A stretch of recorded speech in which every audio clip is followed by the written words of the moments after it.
The gathered Munjus close in, certain they finally face the legendary Gumunryong. They offer him a choice: surrender quietly, or be crushed. An old master hurls him aside with a swirling whirlwind of energy.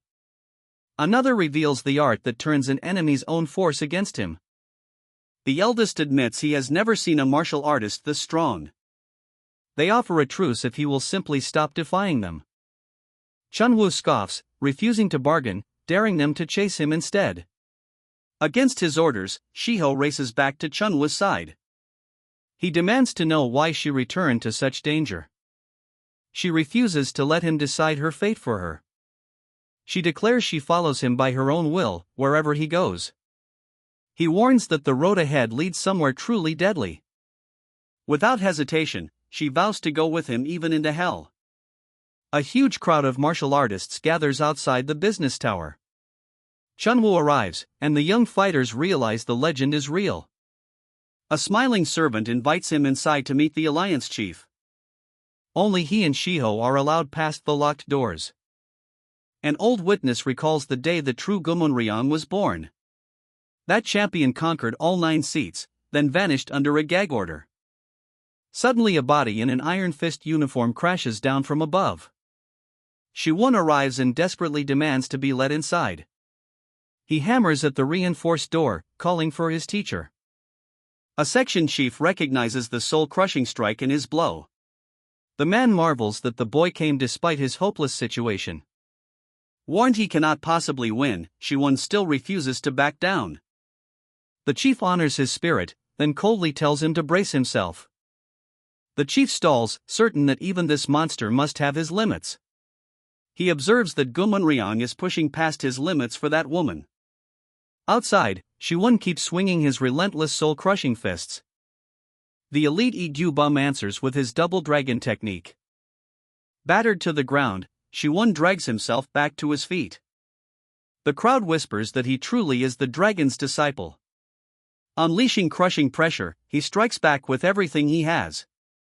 2 of the legendary supernovas have gathered for this single fight. Shiwoon refuses to flee while his teacher risks everything for him.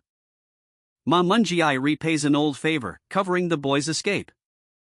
He reveals the tower is a shifting, state-of-the-art trap. Even Gumunryong, he warns, is fighting just to survive inside it. Chunwoo shields Shiho with a full-body barrier, draining his own strength. The Munjus gloat that it is only a matter of time before he falls. Shiwoon declares he learned to fight so he would never bow to anyone. A rival recalls how the alliance crushed those who once idolized the dragon. 3 old rivals from the tournament appear, hungry for revenge. They spring a poison gas trap to finish Chunwoo and Shiho. Shiwoon bursts in and pulls them both clear at the last moment. The alliance reveals the dragon took the Sunwoo heiress, turning the clan against the chief. The chief lures them upward, setting the tower ablaze behind them. A fire alarm throws the whole tower into panicked evacuation. Climbing to the top, they find the chief waiting with every elite fighter. Exhausted, Chunwoo taunts the gathered masters to attack him all at once. The alliance chief himself steps forward to fight. He exploits Chunwoo's reckless, oversized movements. He taunts Chunwoo about his master's pitiful end. Shiho and Shiwoon search desperately for a way to help. The crowd reels as Gumunryong actually loses to the alliance chief. Shiho reveals a hidden technique that absorbs and transfers ki. She draws power from Shiwoon to pass it on to Chunwoo. Spent and motionless, Chunwoo cannot even close his fist. The man who drove his master to death stands before him, untouched. At his master's memory, he refuses to accept this as his limit. Shiho channels the gathered strength into him. At first Chunwoo refuses the borrowed ki, wanting to fight on his own. He realizes it carries the very technique his master passed down through Shiwoon. Renewed, he invites the chief to greet him properly now. His depleted energy surges back to life. The elites realize he had hidden his true power until the last moment. They grasp just how vast Shiwoon's inner energy must be. But a sinister voice gloats that the real trap has only now sprung.